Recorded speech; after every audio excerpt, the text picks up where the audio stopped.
Good afternoon. It's Monday, the 10th of May, 2021, just after 1 o'clock. Welcome to UK Column News. Your host today, Mike Robinson, myself, Brian Gerrish, and we're delighted to be joined by David Scott, bringing us Northern exposure from north of the border. Relax. Just in time, just in time delivery. Yes, right. Look, we're going to get straight on with the MHRA. Now, Brian has been reporting the situation with adverse reactions for quite some time now, but let's come back to November last year because the MHRA produced this tender. They advertised this tender. This was a contract already awarded, and it was for £1.5 million for an AI system to record adverse reactions from the COVID-19 vaccines. This is what they said about it. The MHRA urgently seeks an artificial intelligence software tool to process the expected high volume of COVID-19 vaccine adverse drug reactions and ensure that no details from the adverse drug reaction text are missed. So they were implying at that point that it was very important to them that everything was recorded and that they needed a new system to do that. The contract was awarded to this company, Genpact. Genpact involved in all kinds of things, commercial lending and leasing, IT systems, some AI in there as well. But anyway, we had some questions for them at the time, if you remember. So we asked the MHRA, as a public body, the MHRA publishes award of contracts to comply with procedural legislation, is what they said. The contract award notice is visible globally, and so on. So I've got the question in the wrong order. So the question was, why is this being advertised at EU level? Is it also advertised in the UK? So they went on again. What is meant by the expected high volume of COVID-19 vaccine adverse drug reactions? What kind of volume is the MHRA expecting? And they said that a number of previous vaccination campaigns have been considered in order to derive estimates of ADR volumes that might be anticipated in a forthcoming vaccination campaign when a COVID-19 vaccine or vaccines become available. And they went on to say, actual numbers of reports will be dependent on the number of doses administered and the use of concurrent treatments, for example, to manage fevers. And they went on to say that their past experience with other new immunization campaigns is that we tend to receive around one yellow card report per 1,000 doses administered. And we're preparing our surveillance systems on that basis. The next question was, what's meant by the expected high volume of COVID-19 vaccine adverse drug reactions? What kind of volume is the MHRA expecting? And they said that most of these ADRs are mild and short term, and not everyone gets them. So that was their position back in November. It's pretty optimistic. Yes. They said it's important to note that a report of a suspected side effect is not proof that the vaccine caused it, but a suspicion by the reporter that the vaccine may have caused the side effect. Okay. Well, they said that the key point here was that this contract award broke the procurement rules at the time. And so they had to justify that, and they justified it by saying that it was strictly necessary because it was not possible to retrofit the MHRA's legacy systems to handle the volume of ADRs that would be generated by a COVID-19 vaccine. Therefore, if the MHRA does not implement the AI tool, it will be unable to process these ADRs effectively. So this was their position. They broke the procurement rules in order to award a £1.5 million contract to a company to provide an AI system to handle the adverse drug reactions from the vaccines. And then what did they produce when they came to report? Well, this is the first report, I think, from January. Actually, this is the April one, but they all look the same. It's a spreadsheet with some data on it. And really, it's extremely difficult, Brian, to query this data and get any sensible idea of what's going on from those spreadsheets. Very difficult. And of course, the other thing I think it's reasonable to point out, Mike, is even compared to the American VAERS system, VAERS, the American system has got a lot of data about the circumstances in which the vaccine was administered and what then took place. None of that is in the yellow card. So the yellow card is really the minimal possible data to have something which is meaningful on recorded. So we've been pretty unhappy with the way that this data is being presented by the MHRA, and we felt that in the 21st century it should have been better to do. It should have been possible to do better. So we decided that we would do better. We have set up a new website. It's yellowcard.ukcolumn.org, and it will be available. It is available now, but you'll get a link from the front page of the UK Column website as soon as we're finished the news program this afternoon. So that's yellowcard.ukcolumn.org. And when you go to that link, you'll find something that looks a bit like this. So we begin with the overview of all three vaccines that are available at the moment, plus those are unspecified. But then there's a form underneath. So we've just got a little bit of video to show here to explain how to use this form. So have a listen to this.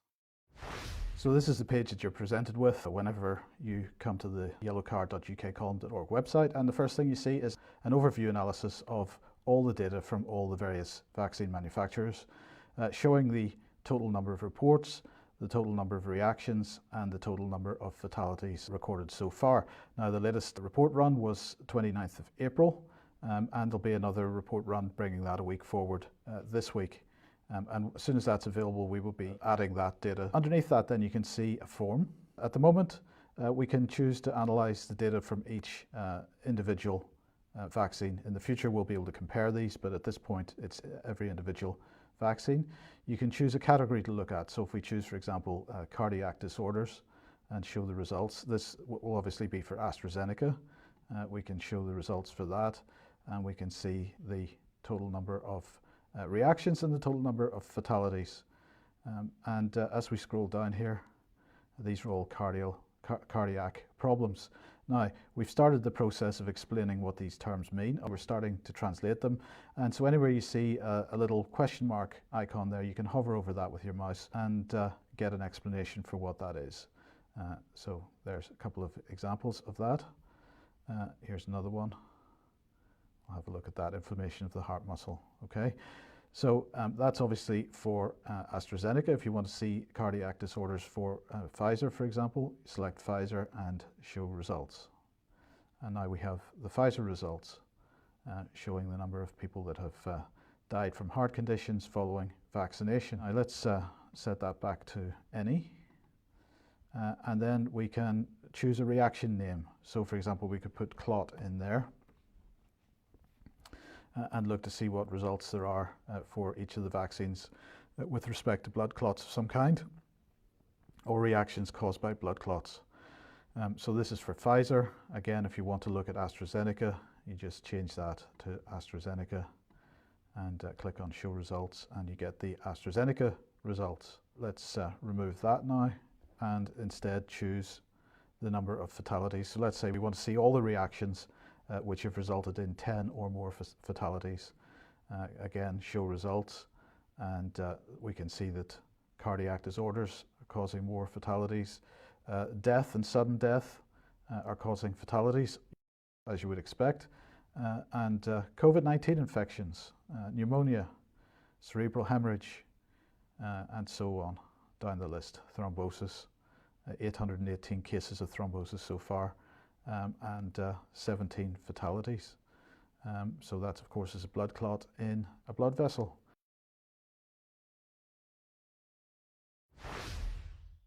So there we go. Brian, what are your thoughts? Well, fantastic bit of work, Mike, by you and the team, and a number of people in our chat box have already picked up on that.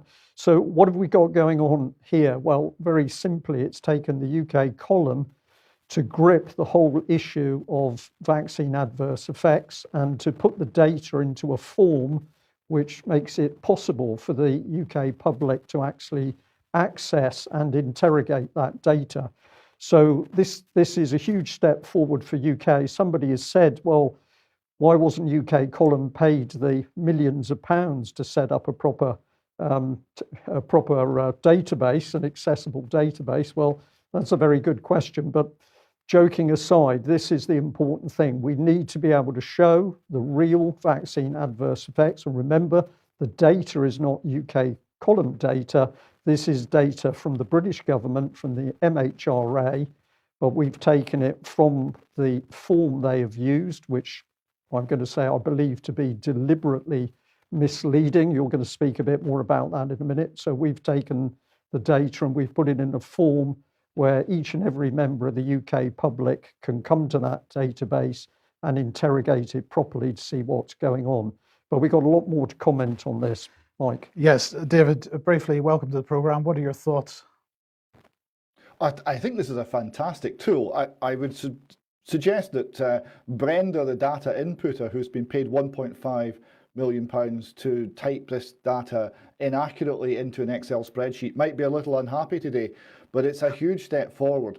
I was using this, I suffer from one-sided deafness, so it's something I've got to feel for how much that is difficult day to day. So I was looking up deafness on this system. So the AstraZeneca vaccine, lots of hearing problems. It's unilateral deafness, 26 cases, deafness generally 186.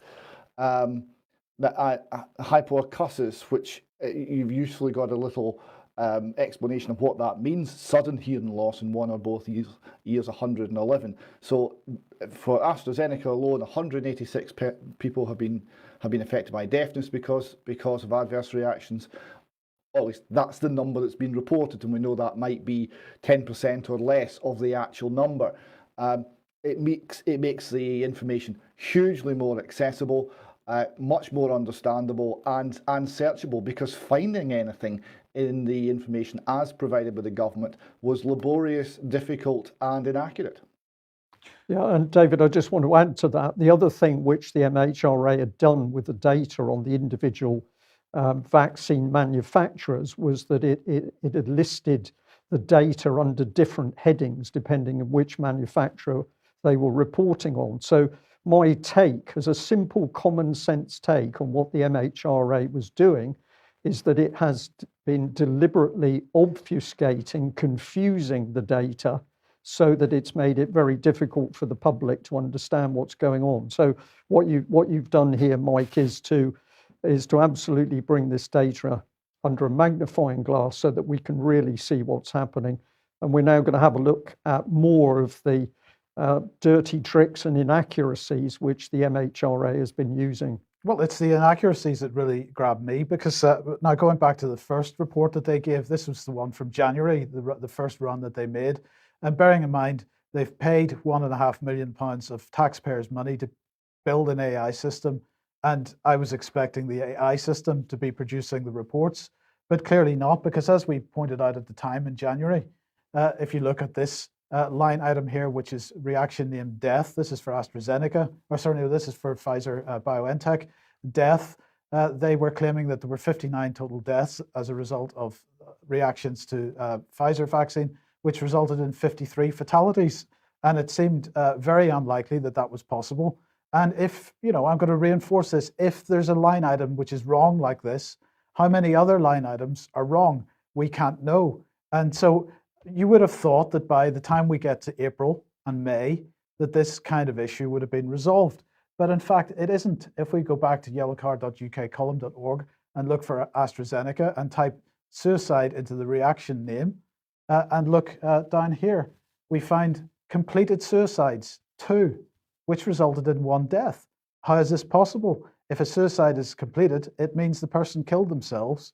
So how is it possible that resulted 2 completed suicides resulted in 1 death? It's not just AstraZeneca, it's also Pfizer, because here we've got 1 completed suicide and 0 deaths. Now, I'm quite happy to say that a completed suicide is unlikely to be a direct effect of a vaccine. I acknowledge that, but nonetheless, it's on the data. And they should be checking that the data that is correct, that the totals in their columns are correct.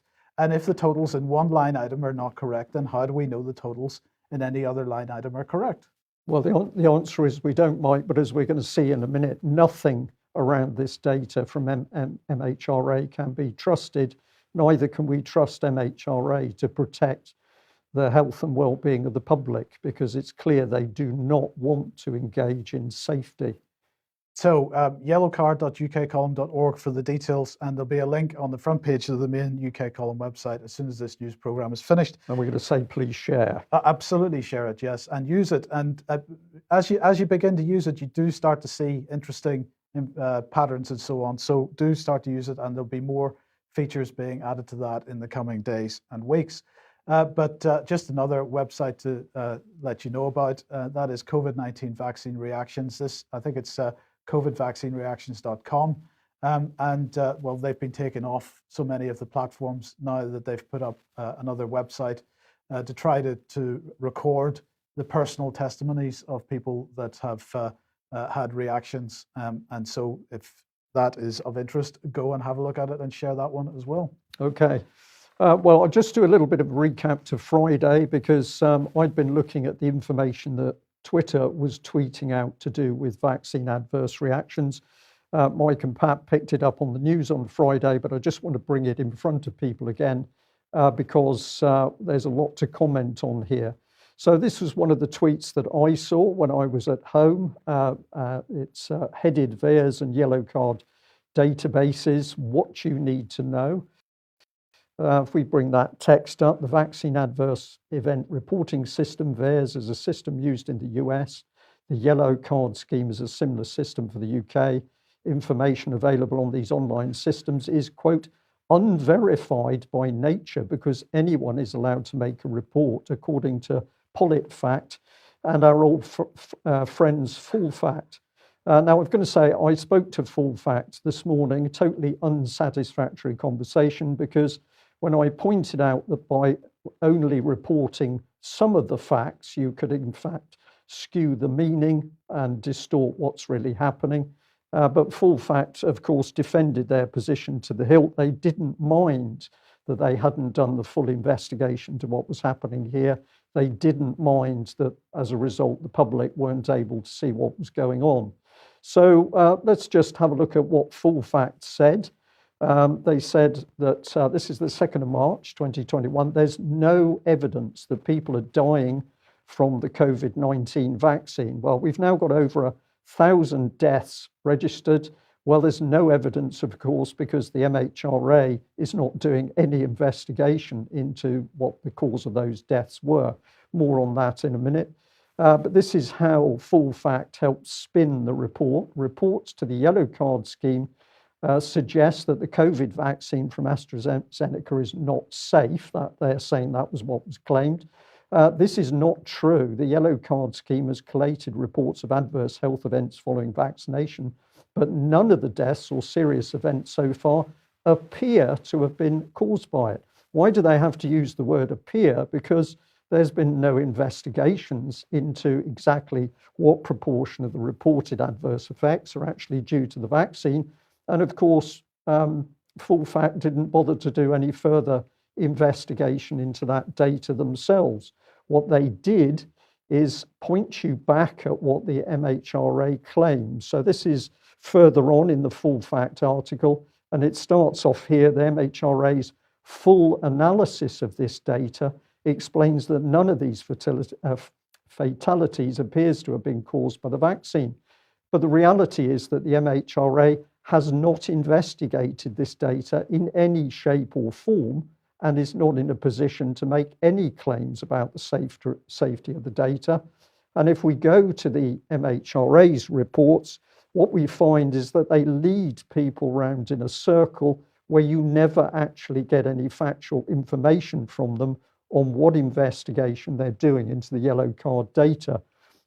So this is ultimately where the Full Fact article links, and it's the MHRA saying that there was a commission on human medicines established, which established an expert working group to advise the medicines and healthcare products, etc., but absolutely no substance. Although it says based on this advice, the MHRA has developed and now has in place a 4-stranded approach to vigilance, which is summarized in this report. So they talk about the mechanism for doing the job, but they never actually report on the job.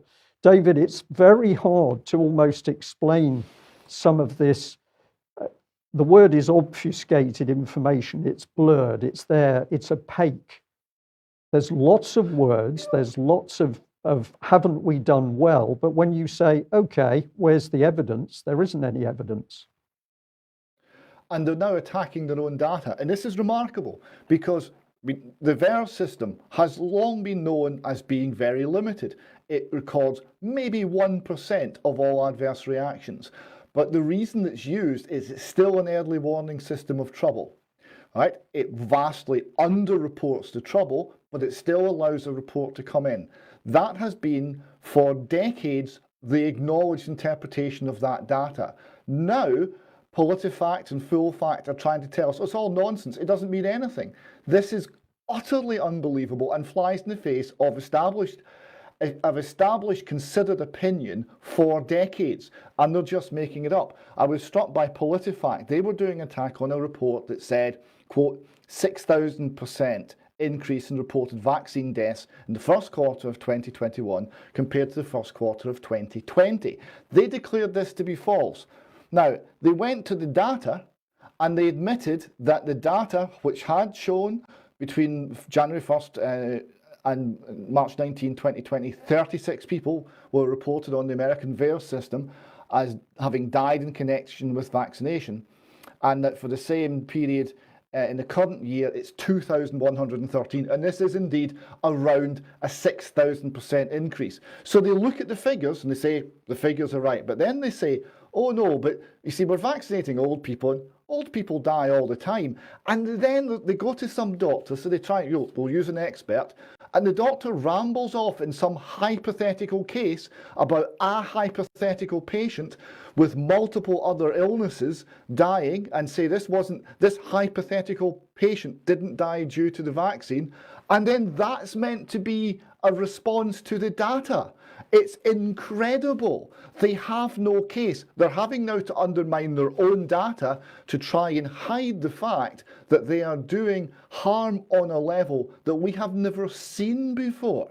Yeah, David, that is the expression. And of course, the nurse and the NHS board member whistleblower used genocide. That's the term they used. And of course, that reflects the scale of the damage that we're seeing.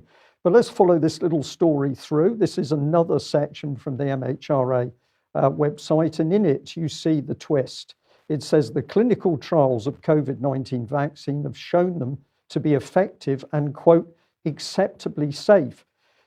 Now, the inference there is that trials were done and they are acceptably safe. The reality is that all the vaccines that are in use at the moment are black triangle vaccines, which means that they are still undergoing assessment. So the safety trial on these vaccines is being undertaken on the public on a daily basis, with millions of people given a vaccination which has not proved to be safe. So we just add in here, this is the other bit. We now know that the MHRA is not investigating its own yellow card data to ascertain which of the effects were actually caused by the vaccine. So if we acknowledge this, that the list of yellow card only says these may be caused by the vaccine, you would expect the MHRA to investigate, but it is not. And more on that in a minute.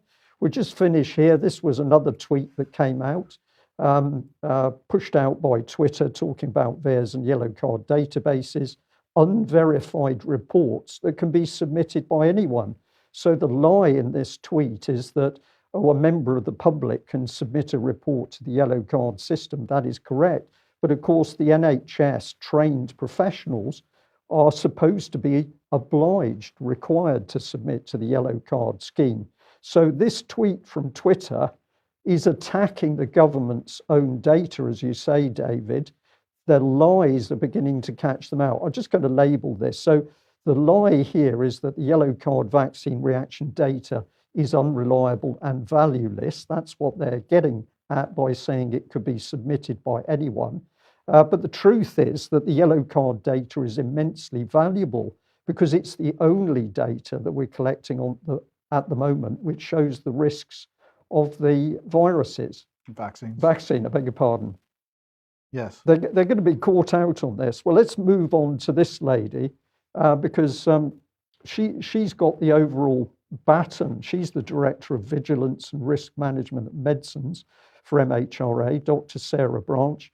And we decided we would email her this morning to ask a few questions. So we'll take you through this pretty quickly. Dear Sarah, your MHRA colleague was kind enough to suggest I emailed you direct to obtain an answer to my question below concerning post-MHRA yellow card report follow-up investigations and actions. To date, as run date of the 29th of April 2021, you're reporting the following yellow card adverse reactions. Pfizer 154,776, of which 364 were fatal. AstraZeneca 598,985, of which 722 were fatal. Moderna 1,996, of which 2 were fatal. Brand unspecified 1,807, of which 14 were fatal. The data sum is 757,564 vaccine adverse reactions and a staggering 1,102 fatalities. Against these shocking statistics, I'm aware of a growing public concern whereby those already adversely affected and suffering from COVID-19 vaccine adverse reactions, and all those who have family, friends, and colleagues adversely affected, some of who have died, are asking what action MHRA is taking to investigate these incidents and to prevent future harm. Despite calling the MHRA Yellow Card helpline today, I've been unable to establish what, if any, formal investigations MHRA is conducting concerning the immense number of vaccine adverse reactions logged so as to prevent further damage to the public. Most importantly, I've recently been given evidence showing that your department is taking weeks to even respond to reports of vaccine adverse reactions, even those resulting in deaths. My formal question, therefore, on behalf of injured and harmed members of the public is due diligence as MHRA Director of Vigilance and Risk Management of Medicines. What due diligence action or actions have you undertaken, and indeed is MHRA taking to fully investigate the 757,564 COVID-19 vaccine adverse reactions and the 1,102 deaths logged thus far, so as to warn and fully protect the public from further future harm from known minor, serious and fatal COVID-19 vaccine adverse reactions of the type, but not limited to those recorded to date by MHRA. So that's UK Column's formal email. I'd encourage any of our viewers and listeners who feel as outraged as we do about this clear failure of the MHRA to protect the public to get emailing their pharmacovigilance department to ask where the true detail is of what actions MHRA is taking to investigate. We did get a response. It was automatic, of course. And what did it tell us? Well, it basically said, automatically, we're not really interested in the reactions. We may get back to you in 10 days, but possibly it could be longer. So presumably that's a facility of the multi-million AI system, Mike, maybe not. Maybe not. And just to rub in really the fact we really need to know what's going on in the country at the moment, here's the Sunday Times. What was their headline? Deaths at home rise by a third as patients avoid hospital. And they are now saying there's an extra 41,321 deaths or excess deaths in private homes during the year. Glad they finally caught up, Brian. We've only been reporting this for how many months? A lot, Yes. Mike. So they've just about dipped a toe in the water to recognise that there's something unpleasant happening. Will the Sunday Times have the guts to do the proper investigation? My prediction is they won't. They will be censored.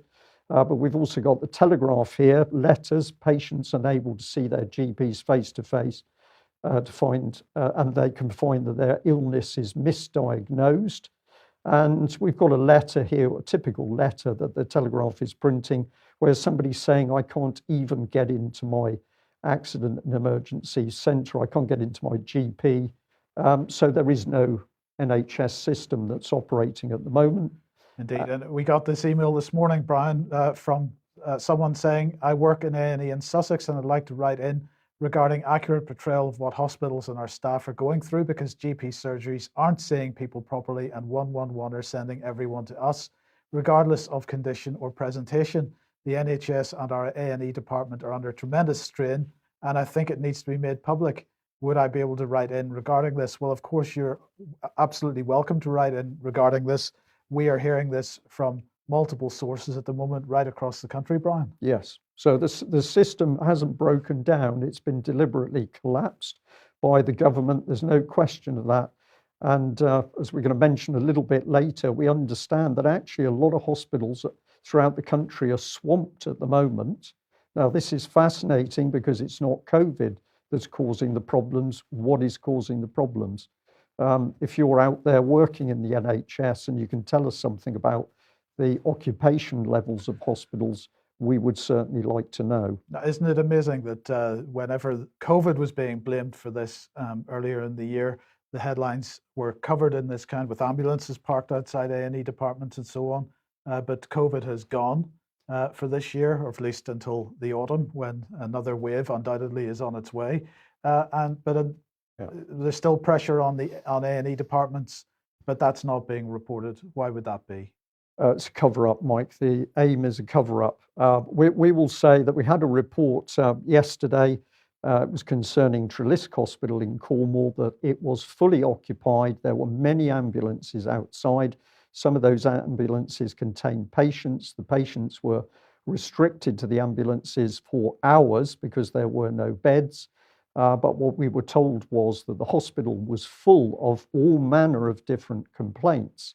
And when I asked, were they assessing vaccine adverse reactions, the person had no idea what I was talking to, had no idea about yellow card data, but did volunteer to me that apparently other hospitals throughout England at least were suffering these high occupancy levels as a result of unnamed medical problems. So I think we're going to say live, if you're out there and know what we're talking about, please can you give us some information or give us a better understanding what's happening?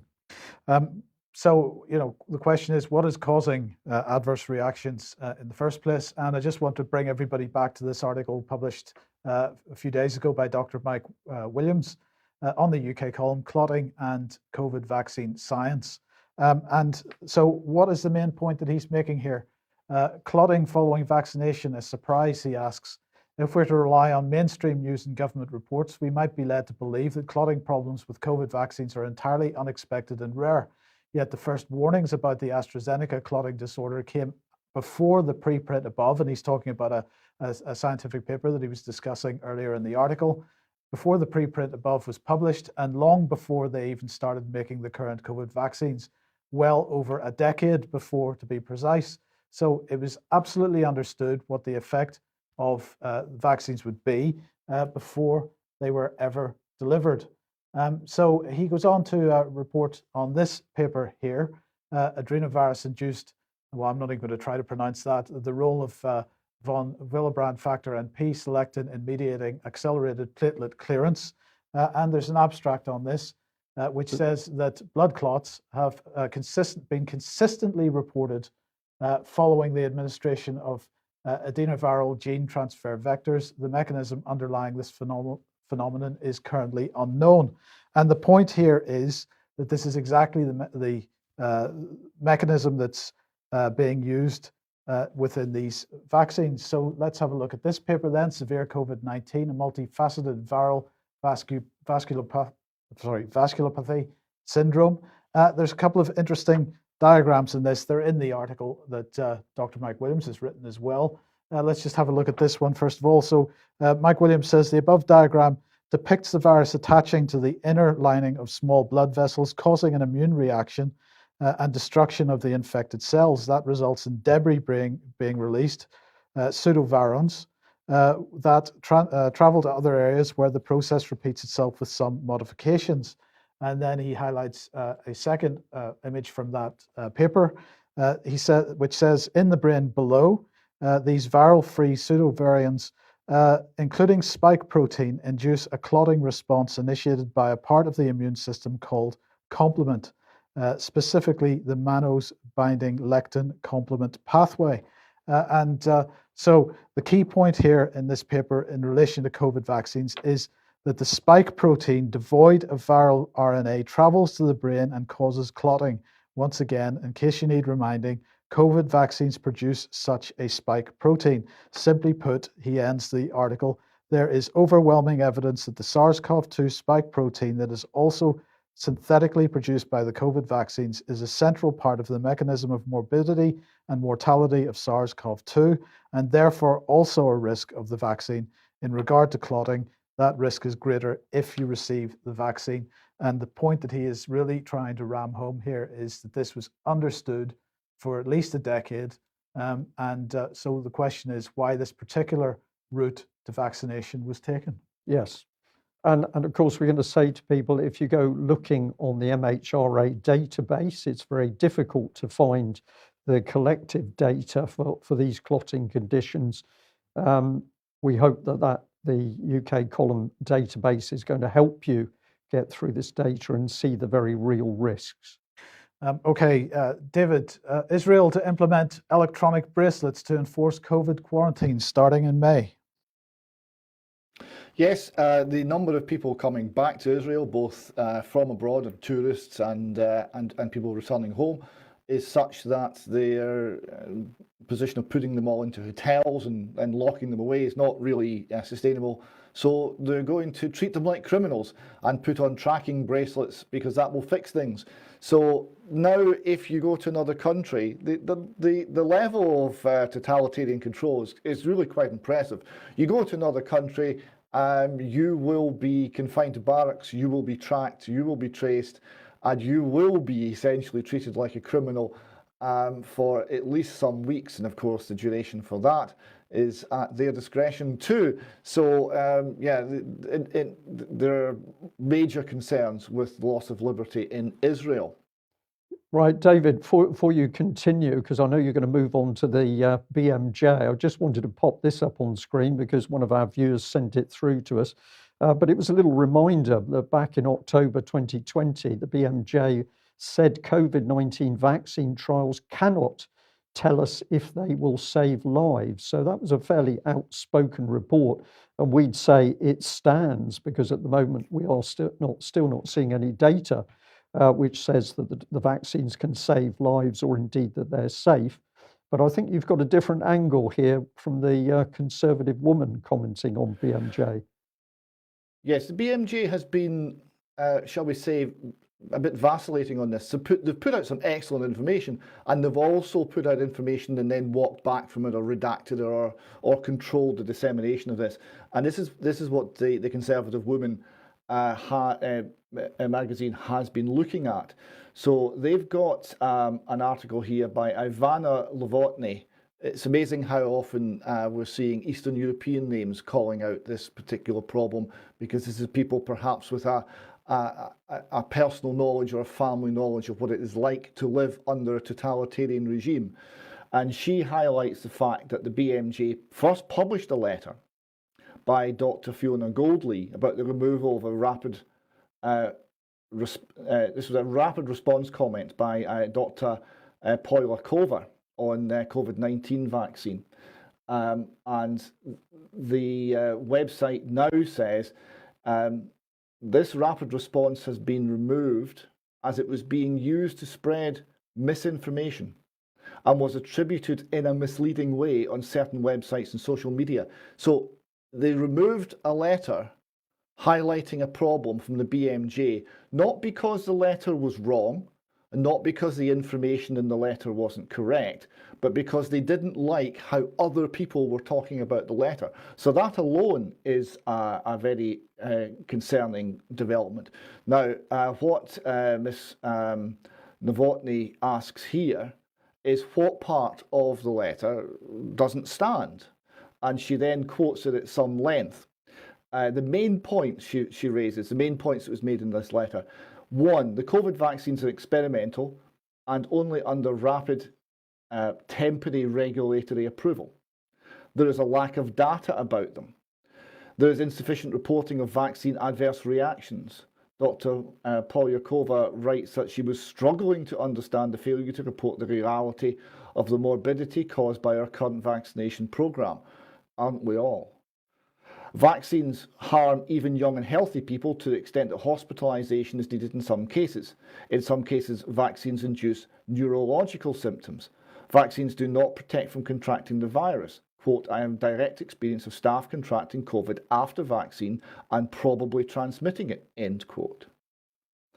And the points continue. COVID vaccines are pointless and dangerous, do more harm than good. Quote, it's clearly stated that these vaccine products do not offer immunity or stop transmission, in which case, why are we doing it? In some cases, vaccines impact adversely on the immediate health of the recipients. The long-term adverse effects are still unknown. Nobody knows how they will affect the health service. Mandating of unlicensed experimental vaccines on healthcare workers or members of the public is in the realms of Adolf Hitler's dystopia. Coercion and mandating medical treatments on our staff or members of the public when treatments are still experimental phase are firmly in the realms of totalitarian Nazi dystopia. These are hugely important points. And what this letter is asking is, since the BMJ have removed that letter from the website, which of those points do they disagree with? And it would appear that the answer is, well, none of them, as far as we know. That they're not actually disagreeing with this on a factual basis, because the reason for removing the letter was how it was being interpreted. Well, how else could you interpret that? This is a call for thinking again. This is a call for looking at what we are doing. This is a call for taking a proper reasoned look at the harm that's being done. And all that happens in the BMJ and elsewhere is people are being attacked, people are being silenced, and people are being censored. This is the pattern. Yeah, it is indeed. Okay, if you like what the UK Column does and you would like to support us, then please head over to ukcolumn.org/community, and there are options to help us out there. You'd be very much welcome. But also please do share our material on the various platforms while we still have them, and that would be very much appreciated as well. Now, David, a little bit more from the Edinburgh protest last weekend, not this just past, but the one before that we reported last Monday. Well, I'm glad to see people wearing their UK Column t-shirts. Yes, big thanks to Stephen here. He was at the protest and wearing his UK Column t-shirt, and doesn't it look fine on him? That was lovely to see, and there was a lot of UK Column signs and a lot of UK Column support and good feeling at that event. Now, I also had a chance to meet with Ian Nohar, who was part of the team that put together a video called the Ice Bucket Challenge in times of coronavirus. And this is from an organisation called Unite for Truth. We covered the video some weeks ago.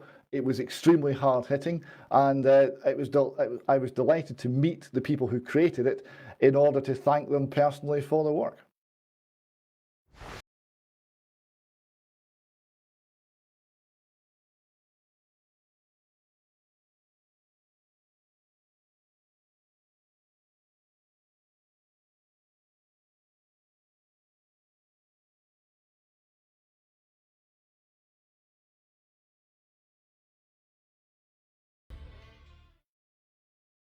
David, give us your thoughts on the Ice Bucket Challenge and the importance of humour in this time ahead and this struggle.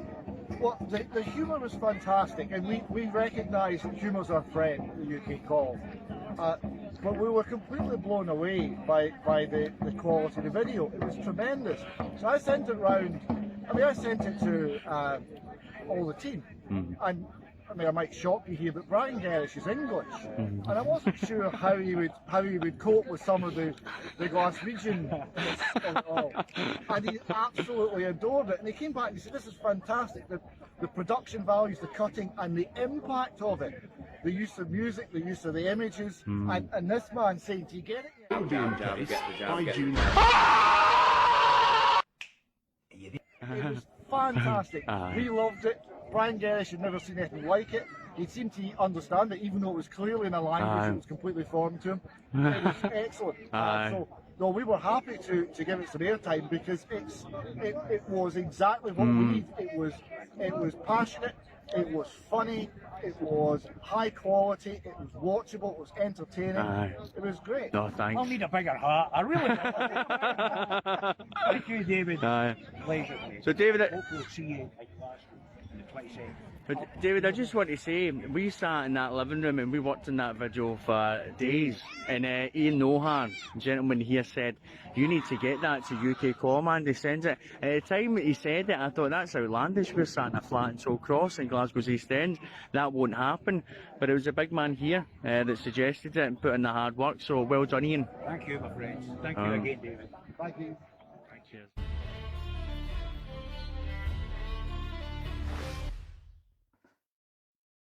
So, Right, so that was Unite for Truth. Follow them on YouTube. They are working on what that video went on to show is they're working on more production soon. I'm fascinated to know what the next one's going to be because Ice Bucket Challenge is excellent, and I'm really looking forward to the next production. So please follow them on YouTube and watch for their content coming out. okay. Now, so a final thing. Just there's been a lot of, and there's going to in the rest of the news today, quite a lot of negative news about COVID. But we have to remember that people are fighting back against this. People are waking up.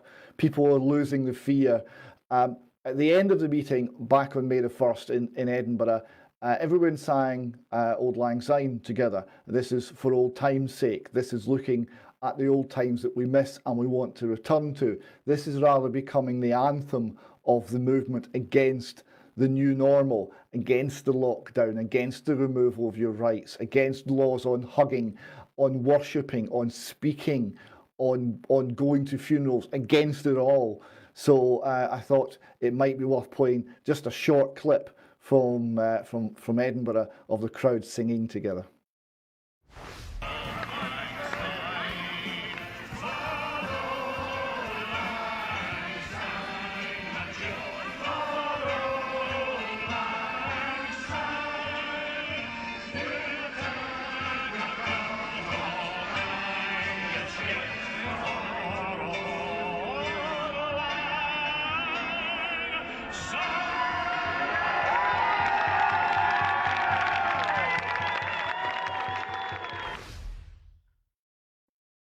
So there we have people enjoying normality. It was a good day, and there'll be many more like that as the resistance to this lockdown grows, and as the intellectual justification for it continues to crumble.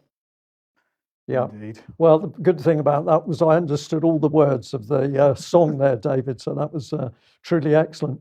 Now we're getting a stream of emails and other communications into UK Column. Just taken a selection out here.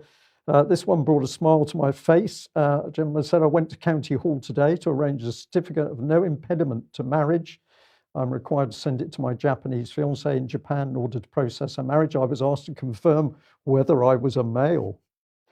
I kept a straight face while other parts of my anatomy looped the loop and answered in the affirmative. Well, I replied to that and said how pleased I was, especially to be able to loop the loop, but I'll leave people to think about that bit. Now, this one is interesting. Somebody says their brother-in-law is a tattooist and seeing problems with people having tattoos, basically. It seems that the reaction to the inks and the whole process has been exacerbated by vaccines. So this is an early report. I'm sure that what's being reported here is correct, but if other people know of problems with vaccines and tattoos, we'll be interested. This one is talking about really coming home from school and nursery and seeing other parents still wearing masks and trying to kiss and cuddle their children wearing masks and saying how sad this is to see. And the individual said they were saying to people, watch the UK Column. Some react, some don't. But the nice thing is people are clearly seeing the madness of the mask wearing. This one is another email where somebody is saying impossible to get into their GP surgery. You have to phone up in order to make an appointment, but if you don't get the appointment, you have to phone back the next day. You're kept waiting. So even though you can have quite serious conditions, you cannot get into these GP surgeries. This is deliberate policy by the government. And of course, the GP surgeries are now run as businesses, and they want the money. If they've got enough money coming in, they don't need extra patients. So people will just have to keep knocking on the door and calling out their GPs. This one here is individual who attended hospital appointment a couple of weeks ago, during which they were unmasked. They didn't wear a mask. I received a letter yesterday which was sent to my GP and copied to me. The letter briefly updated my GP about my recent visit. However, I was absolutely appalled to read the last paragraph, which essentially informed my GP that I attended, declined a mask, and gave no reason. I have a copy of the letter for verification, and we've said we would like to see that. So hospitals are now, excuse me, snitching as to whether you're wearing a mask or not, which is pretty unpleasant stuff, I think. Right. Now, we're not going to talk too much about elections, David, because the results not really too much of a surprise. But in Scotland, Gordon Brown is kick-starting the fight for the union. As Nicola Sturgeon says, a referendum is a matter of when, not if. Now, my understanding was that she made a promise before the election that if anybody voted for the SNP, that was a vote for the SNP and not for independence. But now she seems to have reneged on that deal and really wants to try to say that every SNP vote is a vote for pro-independence. Yeah, this reneging though, this is now a tradition. It's like Black Rod hitting on the door. Every election, Nicola says this, and every morning after the election, she reneges on it. I think we should have a little ceremony for the great reneging on the promise. But the thing that really struck me about this, the election was essentially stasis. Essentially nothing changed. But the Scotsman here was produced a fascinating little either-or that the good people of Scotland are going to be offered. And the either-or involves Gordon Brown. Remember Gordy? Well, he's back, right? And he says that he would transform his think tank, which is called Our Scottish Future, into a campaign organisation to ensure that the not yet nationalist voters in Scotland, I don't know what he's on really, but anyway, the not yet nationalist voters in Scotland do not drift towards supporting independence, and would set up policy commissions to lay out the groundwork of a shared common purpose for the four nations of the United Kingdom. So did you like that, Brian? Did you like the regional government, the breaking up of the UK, but we're all in it for a common purpose, and even the use of the word? So that's one of the options that the Scots are being presented with. Yeah, well, of course, the pernicious political charity Common Purpose was operating from the office of the Deputy Prime Minister, John Prescott, during the Blair era. That was the centre of where that organisation got going. And of course, its job was not to hold the country together. It was the Trojan horse to start the infighting and the split up of UK. So the deviousness of these Labour people is just unbelievable. Yeah, it does strike me, David, that if Gordon Brown is on the pro-union side, you're in a bit of trouble there. With friends like that, who needs enemies? I know what you mean, but I give you, you mentioned devious. I give you Nicola Sturgeon. Now, the best description of Nicola Sturgeon I saw this week, as she was going in and I think it was criticising, after all of the huge corruption scandals that mired her administration for the past 6 months, as she's been running political show trials, she then started to criticise the Conservatives for sleaze over, I think it was wallpaper. And someone commented on Twitter that you couldn't mark her neck with a blowtorch, which I thought was very accurate. But she's surpassed herself. She says, the pro-independence majority of the MSPs, because the Greens are pro-independence, Return to Holyrood was a mandate for a second independence referendum. So even though she didn't actually win the majority, she's got a mandate. And it would be, quote, completely outrageous for the Prime Minister to block one through a court challenge. This is the woman who supported the court challenge in the same court to block the largest democratic expression of will in the history of the British people, namely Brexit. But now going to court to stop her doing something which is clearly unconstitutional would be completely outrageous. She said if this was to happen, it would mean a Conservative government had refused to accept the democratic wishes of the Scottish people, in the way that she refused to accept the democratic wishes of the British people. And the outcome of a democratic election, and tried to go to the Supreme Court to overturn Scottish democracy. I repeat, you couldn't mark her neck with a blowtorch. Well, but where does that take us? Well, back to reality briefly. This little map here, the dark blue bits are the bits of Scotland which actually had a majority of the vote, and only about 63% of people voted, so 37% didn't bother. But about the blue areas are the areas which voted in majority for unionist parties, and the yellow areas voted majority for parties supporting separation. So the settled will of the Scottish people, Scottish democratic will rhetoric you'll get from Nicola Sturgeon isn't borne out in reality. The majority of the Scots support being part of the United Kingdom. And of course, Nicola herself is completely incapable of moving towards independence, because that would require some knowledge of world events, statesmanship, economics, human beings, and a limitation on the size of the state, none of which she's capable of doing, and none of which she has to do if she keeps things just as they are with the poor old English taxpayer at the moment.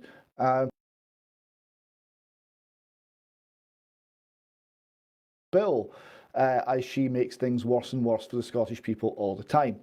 So I think it's more of the same. She can't seem to escape this position. She can't lead, but she can't escape the position of leadership. It's a strange world in Scottish politics, but we're getting quite used to it, and it seems it's going to be unchanged for the foreseeable future. Yes. Now, earlier we were talking about rights and so on with normality and whatnot, but Bernie's Tweets was pushing this out today with an image of today's Daily Express front page. I'm just going to show you the full page there, because the front page says, Boris, our new freedoms will be here to stay. Apparently, we're getting new freedoms. We're not getting old freedoms returned to us, or we're not going back to the way things were before. These are new freedoms. And of course, if we go back to the tweet that Bernie's Tweets put out, she said, these are not new freedoms. These are your human rights, taken from you without your authority and still withheld unless you comply with the state. And David, I think in one tweet there, we have the key point with respect to human rights, because the whole principle of human rights is you start with a blank piece of paper, the presumption of no rights, and then some rights get written down. And of course, if a human being writes those rights down, then the human being can take those rights off that paper again with a big rubber. But we've got to stop talking human rights and be talking unalienable rights. We do, yes. God-given inalienable rights is what we have, and human rights, which are not absolute. Apart from life and the right to torture, all of the others are conditional. And the condition is, frankly, if the state wants to let you have those rights at that particular moment. And remember, they've all been removed without any justification, even in their own terms. They are meant to have a situation for something like a pandemic or a health emergency where the imposition on people's rights is the minimum necessary and driven wholly by events. Now, we've got a situation where all-cause mortality is normal. All-cause mortality in Ireland in 2020 was less than 2019. There is no crisis, and yet all we need is PR spin and some experts who are willing to say anything for money, and we have a crisis and your rights are gone. So there doesn't seem to be any limit on what the state can do at this point, and that's why human rights won't do. Indeed. Now, we are at the end of a parliamentary session, and tomorrow there will be a Queen's Speech, which means the beginning of a new parliamentary session. So Boris was tweeting this out over the weekend. He said, "I'm focused on beating COVID, saving lives and livelihoods, and rolling out vaccines, but I'm also determined to get on with fulfilling the promises we made to the British public, British people, sorry, in the next week's Queen's speech. We will go further to unite and level up." And there's a nice graphic there. Well, let's just zoom in on that graphic, because it is a Queen's speech to build back better, as if we needed to, but a Queen's speech to build back better. But I was really fascinated by what is in the bottom right-hand corner here, because the Queen's Speech 2021 has become a brand. It is a brand with a logo. Now let's just look at that logo and compare it to something which I think is where it got its inspiration from, because it is an eye and it does have a squiggly line under it. So it reminds me a lot of the Eye of Horus. David, before we move on, what do you think about that? That's very striking observation, Mike. It really is. And of course, it's also the other thing that came to mind is QAnon.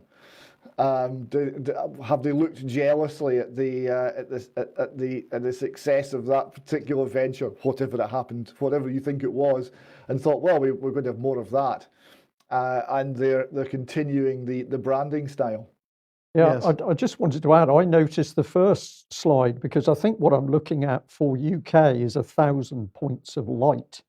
And also you've got light which is effectively coming from little honeycombs. So if we're talking about a cult meaning in this from HM government, I think it's littered with it. Well, full of very special symbolism, it seems. So let's just remind everybody of this article from Spiked, because what are we going to see in the Queen's speech? All kinds of things.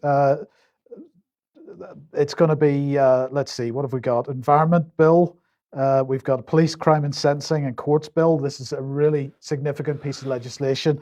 And unfortunately, the protest against that seems to have been largely co-opted by this Black Lives Matter movement. I think people who wouldn't necessarily agree with the Black Lives Matter movement need to be looking at the Police Crime Sentencing and Courts Bill, because it is really a horrible piece of legislation. And of course, the Online Safety Bill is very, very likely to be in this Queen's speech. As Spiked here saying, it is an assault on free speech at the very least. Of course, under the guise of all kinds of other things like protecting children from online harms and so on, even though there's legislation to deal with that already. So quite a lot going to be in the Queen's speech, very likely tomorrow. And we need to be paying a lot of attention to that. Now, let's move on. Well, plastic, because what have we got here? Primary and secondary schools are being invited to view a series of online films and activities via an interactive map in advance of an event on this. This is World Plastic Day, culminating in live question and answer session with the Environment Agency and the World Wildlife Fund. So this is very exciting. So here's one of the videos. Welcome to our resource. As I say, this is for, World Ocean Day. Did I say World Plastic Day? Of course not. It's World Ocean Day. And I just thought this was quite interesting because here we've got some teachers' notes. They've got an interactive river catchment map. Our interactive river catchment map is designed to illustrate the journey of plastic pollution from source to sea. The aim of the map is to engage young people around the issues of plastic pollution, highlighting different sources of plastic. The activities will demonstrate how the actions we take inland will impact our oceans and introduce ways to take action individually. And now, first of all, before we get onto the real irony of this, who's behind it? Well, Interreg, which of course is an EU project. Well, I thought we weren't involved in these kinds of things anymore, but apparently we are. So here it is, preventing plastic pollution, one piece at a time. But of course, one of the biggest examples of plastic pollution that we have, even in schools, is the face mask, because these face masks are all made of plastic. And of course, no mask, no school for children is still the case. And the fact is that there are campaigns running. So here is COVID-19 face masks and marine plastic pollution. 1.56 billion face masks will enter the marine environment in 2020. Goodness knows how many will enter in 2021. But while we're teaching children about plastic, we're requiring them to contribute to the problem. In a worse way. In a worse way. Yeah. Now, the question is, what did David Attenborough have to say about this? Well, there you have it on screen. Nothing. Absolutely nothing. Yes. So we've got complete silence from the great man himself. So where does that take us then? Is this David again? It is I've lost lockdown track. children. I Lockdown think and this is. children. So David, what have we got here? I just got a 7-day ban on Twitter for trying to tweet out the yellow card data. I'm not quite sure what happened there. But we'll see David, there's sorry more on to that. interject. The yellow card data is Her Majesty's government, the UK government's data on vaccine adverse effects. So you were trying to tweet out the Yes, UK yes. government's data. I was trying. and I was trying to tweet out. I was doing it while we were live, so I maybe had the wrong link or something. But I was trying to tweet out our data, and I've just there as we've been live got a 7-day ban from Twitter. So that's quite interesting. So Twitter's now controlling the government, it would appear. Yes. That'll be Nick Clegg. Was this it is Nick true. Clegg working with Twitter? no, Was he's that Facebook. Facebook? All right, okay. So anyway, I David. apologise about that. Now, Ellis Guildford School in Nottingham is one of many schools who are employing what is called a lockdown procedure. All right, so they explain here in the letter to parents, lockdown procedure is a standard health and safety procedure similar to a fire drill. It will involve keeping the children essentially locked in place. Situations where a lockdown procedure may be used include a potentially dangerous person or animal on the school site, a dangerous situation in the local community, a nearby chemical incident, or an incident related to terrorism. So this is what we're teaching the children. We're making them rehearse this. Instructions to parents. So what's happening here is that the children will be locked in the classroom, told to move away from the doors and windows, and they'll just have to stay there, and they're not allowed to use their mobile phones. They're very insistent on this, no mobile phone use. So instructions for parents in the event of a lockdown. Parents will be informed if the school goes into lockdown by text message and a notification on the website. Parents should not attempt to call or come to the school, as this may hinder the school's efforts to contact and work with emergency services. Parents should not discuss the event on social media. This may spread false information and create panic. Students will be instructed not to use mobile phones during the lockdown, and so parents should not be alarmed if your child does not answer the phone. So you're going to get a message from the school to say the school's gone into lockdown, and that's it. You just have to then do nothing and just trust it will be okay. Don't go to the school. Don't be involved in your community. Don't leap to the defence of the school. Don't leap to the defence of your child. The state will do everything. And meanwhile, the children are going to be rehearsed in this presumably frightening procedure. And they're going to get the message that the world is a dangerous place and that what you have to do is obey in order to protect you from the thing that you are now afraid of. So, David, this is attacking the minds of the children again. This is causing the children stress and anxiety. This is making the children deliberately making the children mentally ill is one of the key things to come out of this. And we know this by the psychologists and psychotherapists who are talking to us about the risks of these lockdown procedures on children's mental health. Right, let's come back to David Attenborough again.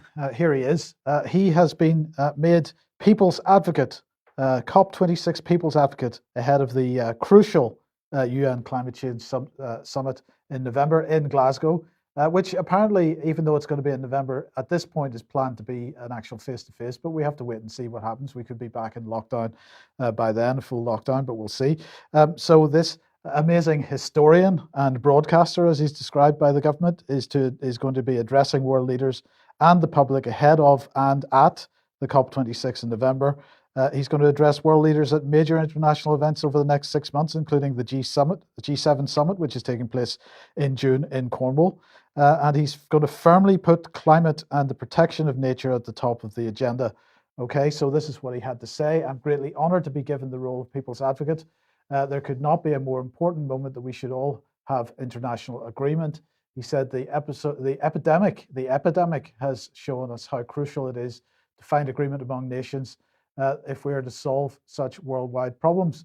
Well, let's not just forget that just a couple of weeks ago on the Lorraine program on ITV, they were pushing out this image of a side-by-side showing how the Earth changed during lockdown. And this came from David Attenborough's documentary, The Year Earth Changed. And the implication by Lorraine was that on the left-hand side there, you can't see the Himalayas. These images taken in Pakistan. And on the right-hand side, a year later, apparently, that the Himalayas were visible, despite the fact that the washing on the lines and the two guys in T-shirts were the same on both sides of the picture. So this was clearly a fraudulent image. It came from the David Attenborough documentary, but the Lorraine program's production team said the images that were used were taken directly from the David Attenborough documentary, The Year the Earth Changed. They said the before and after was screen grabbed to show the difference as it was shown in the documentary. So that's okay then. So that's okay. That's a bit like yellow card data. Yes. So David Attenborough has been made the people's advocate because he's there to, well, what, lie to the people? David, what's going on? Yes, it's very poor quality fraud, but it's good enough for ITV to put out as news. It's incredible. Just a quick update here. The tweet, I was just checking I put the right link. It was the right link. I tweeted out for information on adverse reactions for COVID-19. Sorry, for information on adverse vaccine reactions for COVID-19, go to, and I put our link there, which is yellowcard.ukcolumn.org. And within minutes, I received a 7-day ban from Twitter. Isn't that interesting? Yeah, well, clearly they don't like the data. Somebody's commented that it's because the data is hidden in plain sight. That's what the government's trying to do, but we're shining a light on that data. We just need a few 100,000 people now to stay on the case of the government's own data, and I will predict we will get the lid off the whole of this COVID and vaccine policy. So it's really up to our viewers and listeners now. We've given you the ammunition. Well, I'd say that I've just done it. So they should use it, really. Yes. Now, David, let's head over to Canada and the preacher Pawlowski, who was so vehement about kicking out the police from his church when he was trying to when they were trying to shut down a service. Yes, there's more on this story. Now, I think the first, just to remind people, Arthur Pawlowski was quite magnificent when the police came calling at his church. And it's worth just revisiting that, partly because it's excellent, and partly because it explains why the police subsequently acted as they did. Look, David, we won't show it all. We'll show a little bit of it because we are out of time. So let's just have a look at a little bit of this. Please get out. Get out of this property immediately. Get out. Get out of this property immediately. Out. I don't want to hear anything. Out of this property immediately. I don't want to hear a word. Out. Out. Out of this property. Immediately until you come back with a warrant. Out. Out. So everybody will remember that, David, but what happened next? Right. Well, he was arrested at the weekend. He was arrested on Saturday. So we got here a report from the Calgary Herald. Street preacher Arthur Pawlowski arrested and charged after defying public health orders. Now, the report that he was arrested again during after he failed to abide by public health orders during a Saturday church service, during which dozens were congregated without masks and with no regard for physical distancing. So in other words, people were behaving normally, as though there isn't a problem. People were behaving rationally. And for this, he was arrested. We have a short clip of the arrest. Here. So, as per the injunction that was served on Arthur here and David back here, I am to place both of them under arrest for breach of the Queen's Bench order. If you're not warning. It's backwards. Ready? One more.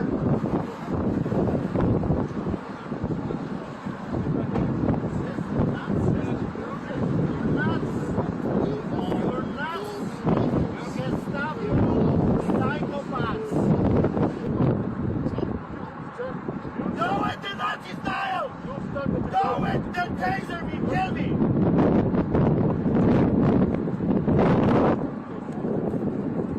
Do it the Nazi.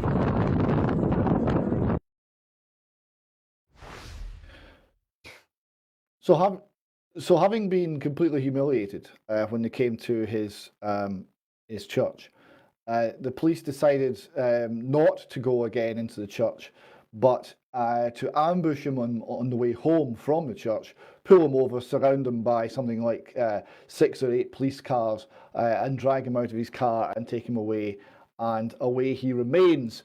We're looking for more information and we'll update you as we get it. Now, the authorities at Calgary reported here earlier today that the organiser of a church service who was in violation of a new court order. So this is for something that wasn't illegal on Wednesday, but it is illegal on Thursday. All right. So he was in violation of a new court order obtained by Alberta Health Services in relation to mandatory compliance of public health orders for gatherings. So there was no, he was in the original clip, he was asking for a warrant. There was no warrant. They had no right to enter. But they had, the health authorities went to the Queen's Bench and got an order, and then the police then used that order to justify their arrest for entirely lawful activity. There's a statement here from the Calgary Police.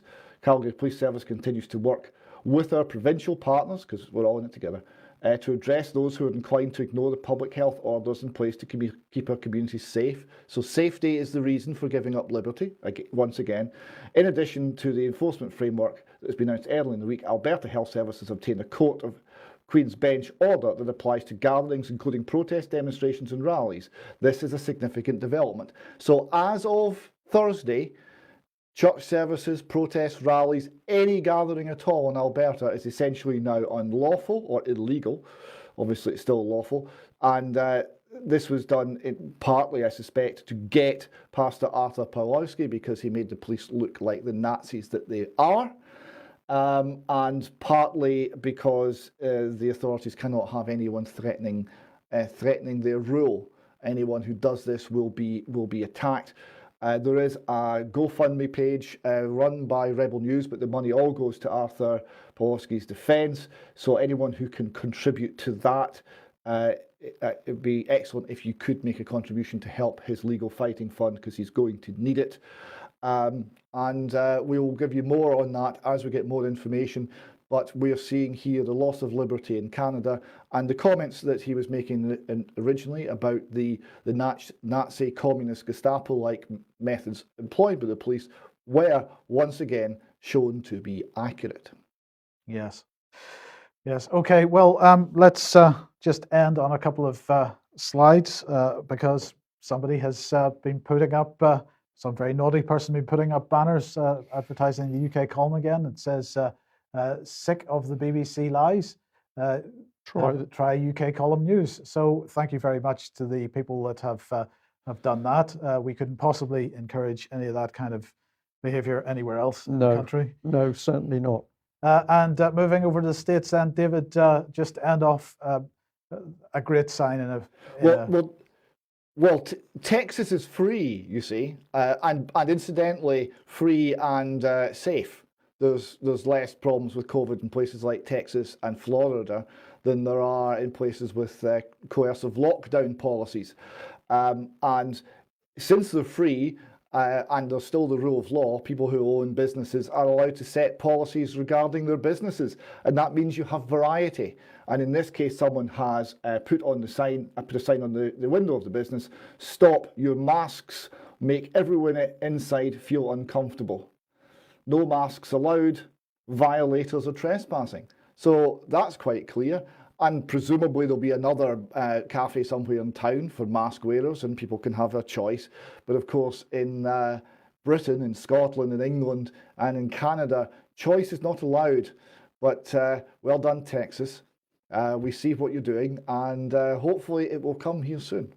Yes. Yeah, excellent. Well, we're really at the end of the news. So, David, thank you for joining us. Thank you also to our viewers and listeners from overseas. I'd just like to say a special thank you for those watching today from the Carpathian Mountains, Transylvania. Pleasure to have you with us. And also, thank you very much to people who are sending in really quality data now. This is making a big difference. But a big thank you to Mike and the team for the database. We've given you the tool to really challenge the lies of the UK government over vaccine adverse effects. It's there for you to use. If you use it in sufficient numbers, it will produce a result, because the government's got to defend its own position. And apparently even Twitter is against the government now. So that's going to be interesting to watch. We'll leave it there. Thanks for joining us. We'll be back at the same time. Well, we'll be back in 10 minutes. We'll for be back extra in if you're 10 on. minutes, and Yes. then we'll be back at the Yes, same time indeed. on Wednesday. Thanks for joining us. Bye-bye. Bye-bye. Oh, damn.